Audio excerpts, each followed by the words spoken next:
Some of you may have heard that Disney Corporation is responsible for at least one real, live ghost town. Disney built the Treasure Island Resort in Baker's Bay in the Bahamas. It didn't start as a ghost town. Disney's cruise ships would actually stop at the resort and leave tourists there to relax in luxury. This is a fact. Look it up. Disney blew $30 million on this place. Yes, $30 million. Then they abandoned it.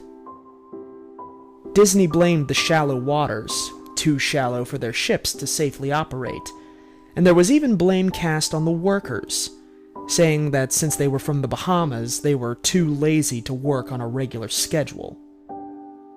That's where the factual nature of their story ends. It wasn't because of sand, and it obviously wasn't because, quote, foreigners are lazy, end quote. Both are convenient excuses. No, I sincerely doubt those reasons were legitimate. Why don't I buy the official story?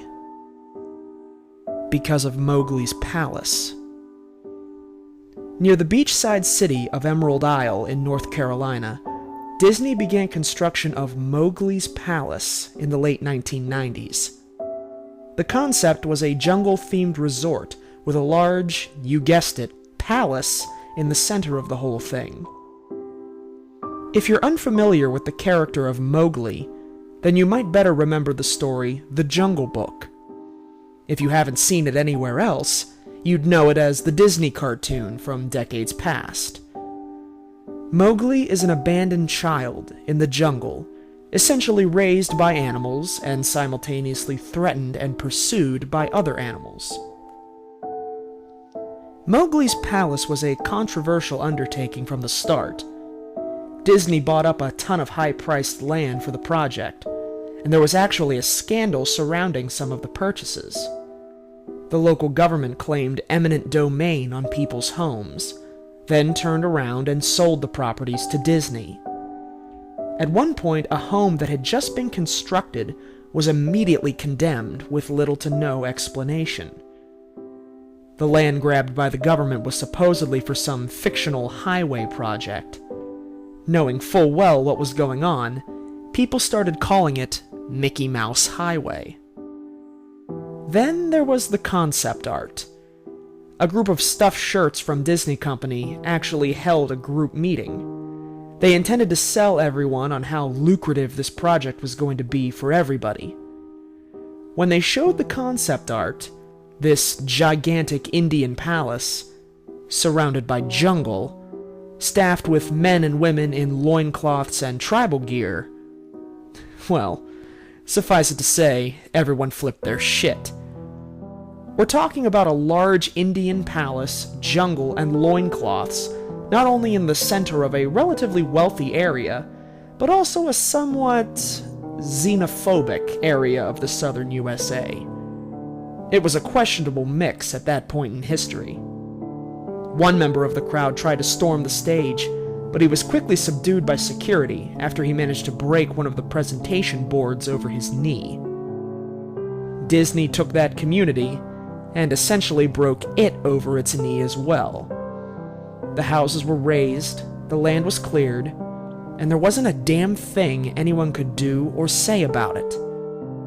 Local TV and newspapers were against the resort at the beginning, but some insane connection between Disney's media holdings and the local venues came into play, and their opinions turned on a dime. So, anyway, Treasure Island, the Bahamas. Disney sunk those millions in, and then split. The same thing happened with Mowgli's palace. Construction was complete. Visitors actually stayed at the resort. The surrounding communities were flooded with traffic and the usual annoyances associated with an influx of lost and irate tourists. Then it all just stopped. Disney shut it down, and nobody knew what the hell to think. But they were pretty happy about it. Disney's loss was pretty hilarious and wonderful to a large group of folks who didn't want this project in the first place. I honestly didn't give the place another thought since hearing it closed over a decade ago.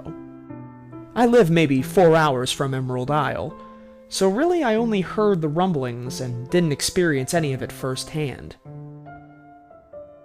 Then I read this article from someone who had explored the Treasure Island resort and posted a whole blog about all the crazy shit he found there.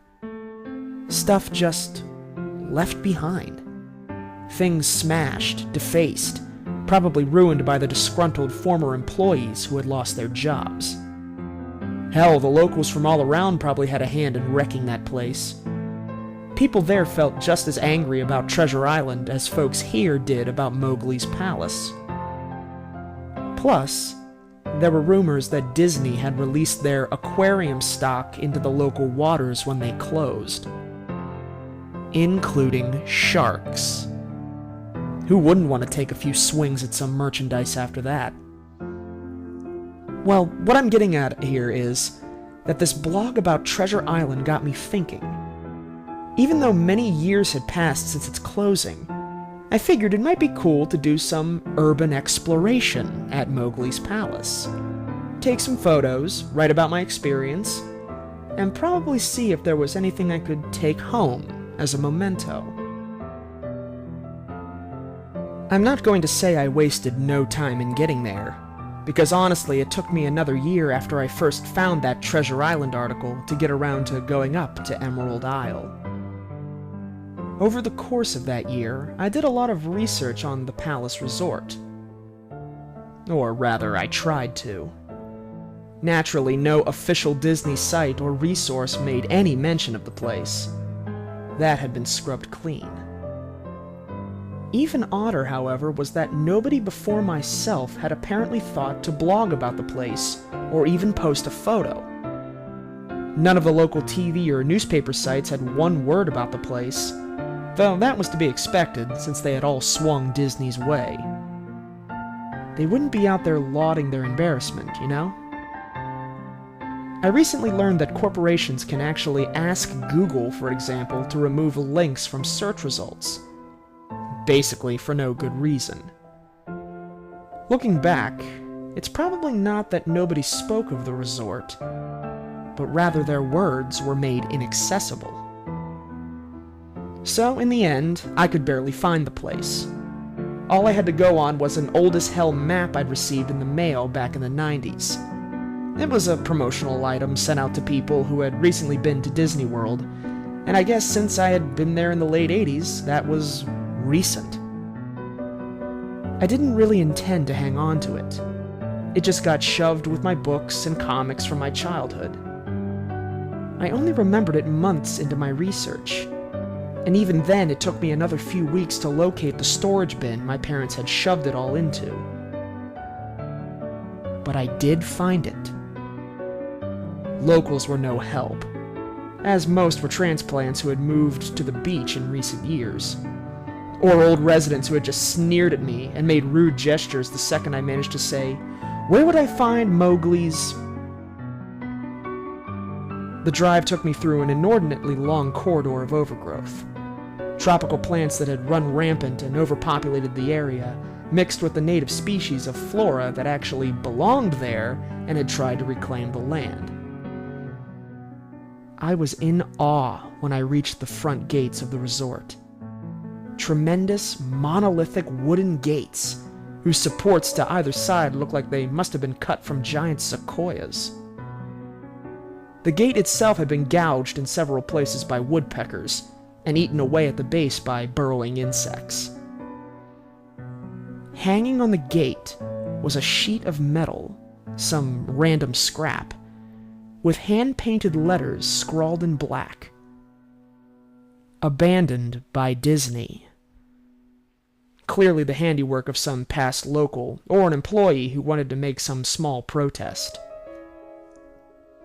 The gates were open enough to walk through, but not drive, So, grabbing my digital camera and the map, whose flip side showed a layout of the resort, I set off on foot. The inner grounds of the place were just as overgrown as the entryway. Palm trees stood unattended and ragged among piles of their old coconuts. Banana plants similarly stood in their own stinking, bug-riddled refuse. There was this sort of clash between order and chaos, as carefully planted rows of perennial flowers mixed with obnoxiously tall weeds and stinking blackened mushrooms. All that remained of any outdoor structures were broken, rotting wood and various charred bits of unidentifiable material. What was most likely an information booth or an outdoor bar was now simply a pile of assorted debris, chopped up by past vandalism and ravaged by weather. The most interesting thing on the grounds was a statue of Baloo, the friendly bear from the Jungle Book, which stood in a sort of courtyard in front of the main building. He was frozen in a jovial wave toward no one, staring into empty space with a silly, toothy grin as bird shit covered whole swaths of his fur and vines ensnared his platform.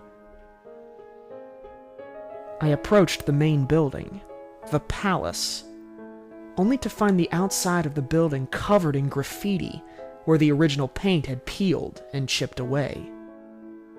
The front doors weren't just open. They had been taken off their hinges and stolen. Above the front doors, or the gaping maw where they had been, somebody had once again painted, "Abandoned by Disney." I wish I could tell you about all the awesome stuff I saw inside the palace. Forgotten statues, abandoned cash registers, a full-fledged secret society of homeless bums. But no. The inside of the building was so stark, so bare, that I actually think people had stolen the molding off the walls. Anything that was too big to steal, counters, desks, giant fake trees, they were all resting amid this empty echo chamber that amplified my every step, like a slow rat-a-tat of a machine gun. I checked the floor plan and headed to all the locations that might seem in any way interesting. The kitchen was, as you'd imagine, an industrial food prep area with all the appliance and space, no expenses spared. Every glass surface was broken, every door knocked off its hinges, every metal surface kicked and dented. The entire place smelled like very old piss. The huge freezer, not even remotely cool now, had row upon row of empty shelf space. Hooks hung from the ceiling, probably for hanging cuts of meat. And as I stood inside for a moment, I noticed they were swinging. Each hook swung in a random direction, but their movements were so slow and small that it was almost impossible to see. I figured it had been caused by my footsteps, so I stopped one from swinging by clutching it in my fist, then carefully letting it go. But within seconds, it started swinging once more. The bathrooms were in much the same state as the rest of the place. Just like the Treasure Island resort, someone had methodically smashed each porcelain commode with coconuts and other implements. There was about half an inch of rancid, stinking, stagnant water on the floor, so I didn't stay there for very long. What's odd is that the toilets and the sinks, and the bidets in the ladies' room, yes, I went there, all dripped, leaked, or just ran freely. It seemed to me that they should have shut off the water a long, long time ago. There were plenty of rooms in the resort, but naturally I didn't have time to look through them all. The few I did peer into were similarly wrecked, and I didn't expect to find anything there. I thought there was actually a television or radio in one room, as I really think I heard a quiet conversation coming out. Though it was like a whisper, probably my own breathing echoing in the silence, or just another case of the sound of flowing water playing tricks onto the mind. This is what it sounded like.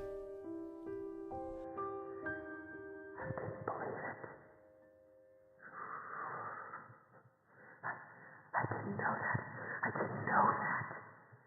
Your father told you.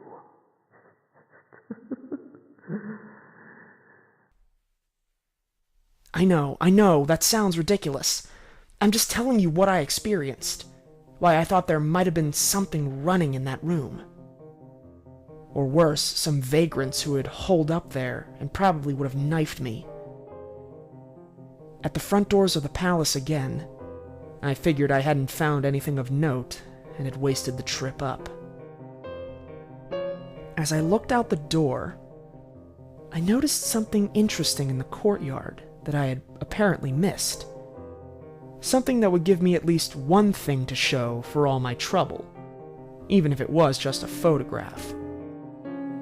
There was a lifelike statue of a python, maybe 80 feet long, coiled up and sunning itself on a pedestal right in the center of the area. It was almost time for the sun to start setting, so the light fell onto the object in the perfect way for a photograph. I approached the python and snapped a photo. Then I stood on my toes and snapped another. I moved closer again to get the detail of its face. Slowly, casually, the python lifted its head, looked directly into my eyes, turned, and slithered off the pedestal, across the grass, and into the trees. All 80 feet of it. Its head long disappeared into the woods before its tail even left the sunning spot. Disney had released all their exotic animals onto the grounds. Right there on the floor plan map was the reptile house. I should have known. I'd read about the sharks at Treasure Isle, and I should have known they'd done this. I was dumbfounded, just utterly stupefied.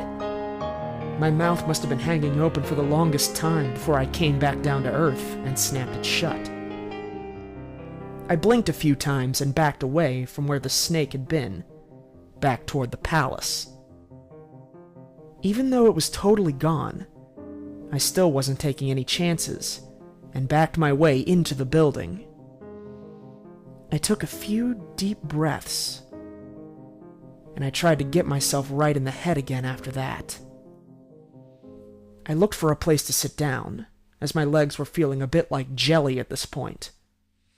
Of course, there was no place to sit down, unless I wanted to recline in the broken glass and the dead leaf carpet, or haul myself up onto a desk of questionable reliability.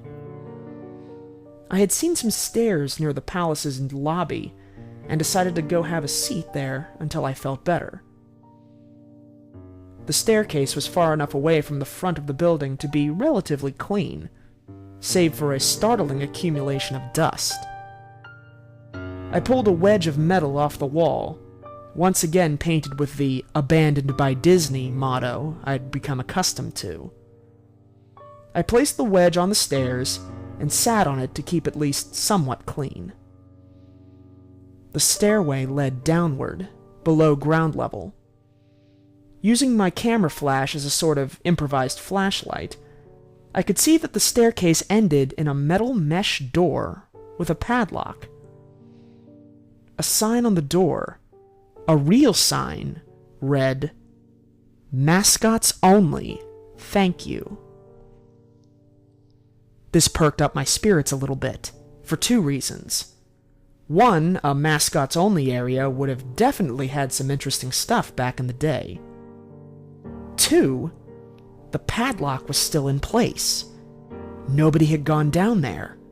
Not the vandals, not the looters. Nobody.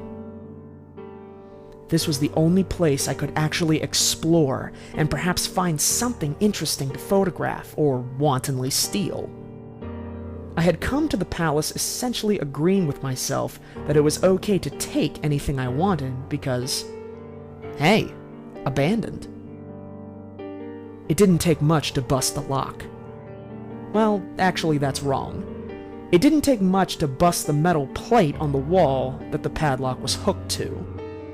Time and decay had done most of the work for me, and I was able to bend the metal plate enough to pull the screws out of the wall, something nobody else had apparently thought of, or hadn't been able to do at the time.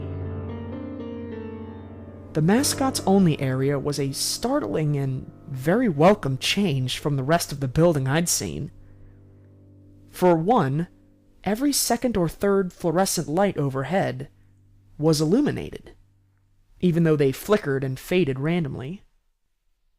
Also, nothing had been stolen or broken, even if age and exposure had definitely taken their toll. Tables had notepads and pens. There were clocks, even a punch-in clock on the wall, complete with filled-out time cards. The chairs were scattered around, and there was even a small break room with an old, static-filled television and long rotted-out food and drink on the counters. It was like one of those post-apocalyptic movies, where everything is left in the state of evacuation. As I walked the maze-like sub-basement hallways of the mascots-only area, the sights just became more and more interesting. As I went further, desks and tables were knocked over, papers scattered and almost melded with the damp floor, and a large carpet of mold was slowly overtaking the real rotting crimson floor covering. Everything was just sort of squishy. Anything wood disintegrated into mush when I applied even the least amount of force, and clothing items hanging on hooks in one of the rooms simply fell to moist threads if I tried to unhook them. One thing that annoyed me was that the light was becoming more sparse and unreliable as I went further into the dank, suffocating depths of the place. Eventually, I reached a black and yellow striped door with the words, "Character Prep 1" stenciled on it. The door wouldn't open at first. I figured this was probably where the costumes were kept, and I definitely wanted a photograph of that twisted, stinking mess. Try as I might, whatever angle or trick I tried, the door wouldn't budge. That is, until I gave up and started to walk away. That was when there was a slight popping sound, and the door creaked open slowly. Inside, the room was completely dark, pitch black. I used the camera flash to look for a light switch in the wall by the door, but there was nothing. As I made my search, I was jarred out of my sense of excitement by a loud electrical buzz. Rows of lights overhead suddenly flashed to life, flickering and fading in and out, like the rest I had passed.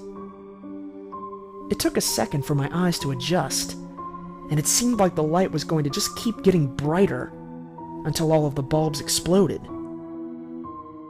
But just when I thought it would reach that critical edge, the lights dimmed a bit and steadied.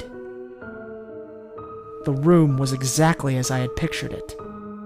Various Disney costumes hung on the walls, fully put together, like strange cartoon cadavers hung from invisible nooses. There was an entire rack of loincloths and native clothes on hangers toward the back. What I found odd, and what I wanted to photograph right away, was a Mickey Mouse costume at the center of the room. Unlike the other costumes, it was lying on its back in the center of the floor, like a murder victim. The fur on the costume was rotten and shedding, creating bare patches. What was even odder, however, was the coloring of the costume. It was like a photo negative of the actual Mickey Mouse. Black where he should have been white, and white where he should be black. His normally red overalls were light blue. The sight was off-putting enough that I actually put off photographing the thing until last. I took a picture of the costumes hanging on the walls. Upward angles, downward angles, side shots to show an entire row of frozen, putrid cartoon faces, some with plastic eyes missing. Then I decided to stage a shot. Just one of the bedraggled character heads on the slick, grimy floor. I reached for the headpiece of a Donald Duck costume and carefully removed it so the thing wouldn't fall apart in my hands. As I looked into the face of the wide-eyed, moldering head, a loud clattering sound made me jump with fright. I looked down at my feet, and there, between my shoes, was a human skull. It had fallen out of the mascot head and shattered into pieces at my feet. Only the empty face and the lower jaw remained, staring up at me. I dropped the duck head immediately, as you'd expect, and moved for the door. As I stood in the doorway, I looked back to the skull on the floor. I had to take a picture of it, you know? I had to, for any number of reasons that may seem silly, but only if you don't think it through. I'd need proof of what happened, especially if Disney was going to somehow make this go away. I had no doubt in my mind, right from the start, that even if it was just gross negligence, Disney was responsible for this.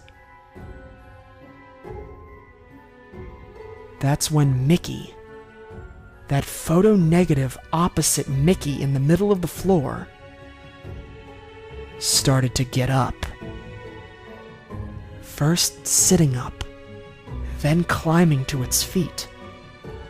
The Mickey Mouse costume, or whoever was inside of it, stood there at the center of the room, its fake face just staring directly at me, as I mumbled, "No," over and over and over. With shaking hands, a violently thrashing heart, and legs that had once again turned to jelly, I managed to lift the camera and aim it at the opposite creature now quietly sizing me up.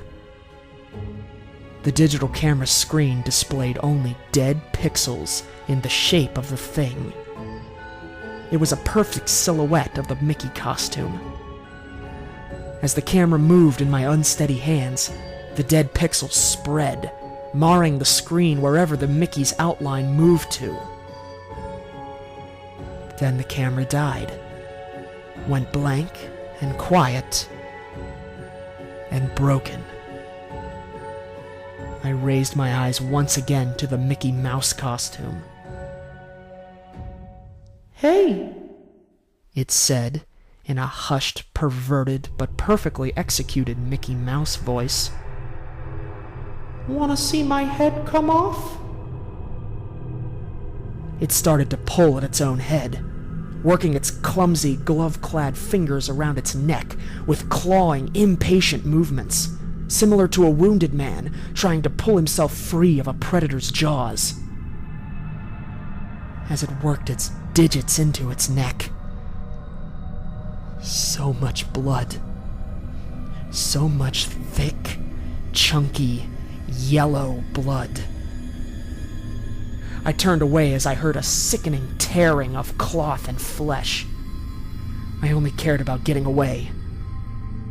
Above the doorway out of this room, I saw the final message clawed into the metal with bone or fingernails. Abandoned by God.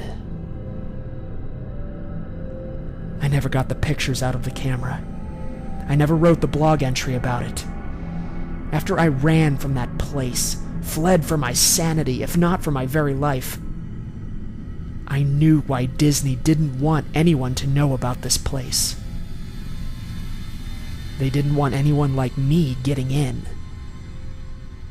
They didn't want anything like that getting out.